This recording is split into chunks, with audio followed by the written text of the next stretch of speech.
Денеска сме во посета на болницата Козле. Тоа е одличен инфраструктурен објект кој што се повеќе и подобро одговара на барањата и очекувањата на пациентите. Ова е една од првите болници која што се акредитираше согласно стандардите за квалитет во Република Македонија и сум многу задоволен што болницата постојано се развива, како во поглед на кадрот, така и во поглед на апаратурата со која што се оперира, односно со која што се работи одека во оваа болница. Денеска сме во посета на болницата и посебно го посетивме делот на лабораторијата, каде што се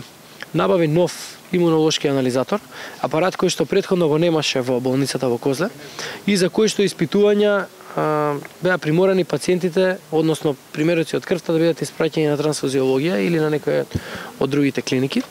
За кој што резултати се чекаше некогаш една недела, некогаш 10 дена и повеќе. Со набавката на овој апарат, чија вредност е 2,5 милиони денари, ќе се овозможи овие испитувања да се прават овдека во детската болница во Козле и резултатите ќе се добиваат за не повеќе од 1 час. Значи ова дека времето на чекање за добивање на резултат од 7 до 10 дена ќе се намали на 1 час, што е исклучително позитивно и за работата на здравствениот персонал, но и за пациентите кои што добиваат здравствени услуги во оваа детска болница. И тоа како и за лежечките пациенти, оние кои што се болнички одека сместени, така и за амбулантските пациенти. Ова многу ќе помогне во работата на детската болница во Козле и многу ќе помогне во диагностиката која што им е неопходна на здравствените работници за утврдување на диагнозите и определување на третманот или лекувањето на пациентите. Искрено сум многу задоволен од функционирањето на оваа болница. Функционира во одлични инфраструктурни услови, како што кажав, една од првите болници која што се акредитираше по сите стандарди за квалитет и доказ за тоа се и постојано зголемените бројки на пациенти и услуги кои што се дадени овека. А ако во 2015 година бројот на амбулантски услуги беше некаде околу 23.000, оваа година се заврши со бројка од околу 40.000 дадени услуги на 40.000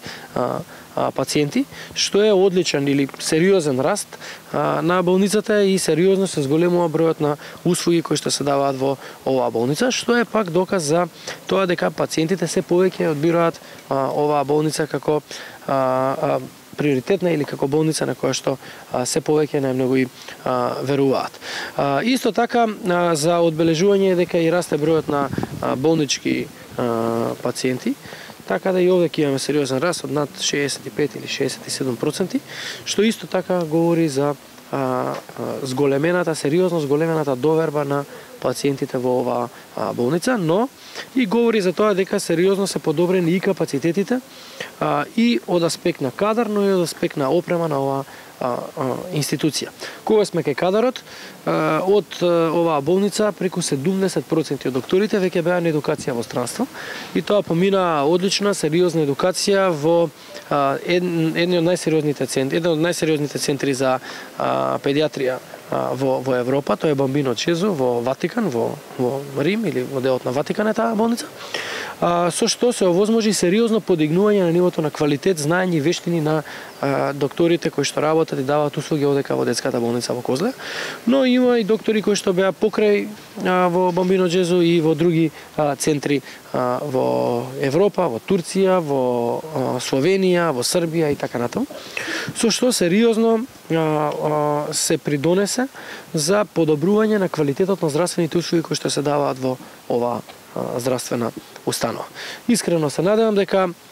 болницата ќе продолжи да работи со исто темпо, ќе се развива постојано и во ниту еден момент нема да застане развојот на болницата. Ова што денеска го промовираме е токму тоа. Континуиран развој на болницата со нови методи или методи кои што претходно ги немало или нови услуги кои што претходно ги немало, со што се заокружува целиот процес на услуги овдека во болницата во Козле. Ние навистина сме среќни што може да работиме во ваква болница, со ваква апаратура и се она што го учевме надвор со години го имаме и во нашата установа. Тоа представува големо задоволство, како за нас лекарите, уште повеќе за нашите пациенти кои што представуваме еден мал клинички центар и да можеме сите испитувања да ги завршиме во нашата установа. Времето на чекање е видно скратено, посебно со новиот апарат, тоа е Она што ни го покажа имунолошкиот статус е еден нов, комплетно автоматизиран апарат кој што има висока сензитивност и представува еден добар пример како можеме да дијагностицираме имунодефициенци во рана возраст.